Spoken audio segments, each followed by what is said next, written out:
Olá pessoal, meu nome é Douglas Medeiros e você acabou de adquirir um aparelho celular novo e ao chegar na sua casa, você percebe um barulho estranho ao chacoalhar?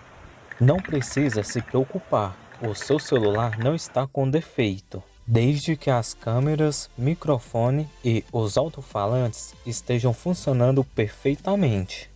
Bom pessoal, o som é devido à unidade da lente da câmera que é necessária para operar a função de autofoco. Podem ficar tranquilos que não afeta em nada do seu aparelho.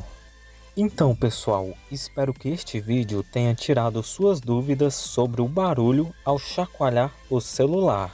Peço que deixe seu like, inscreva-se no canal se você ainda não for inscrito e até o próximo vídeo. Tchau!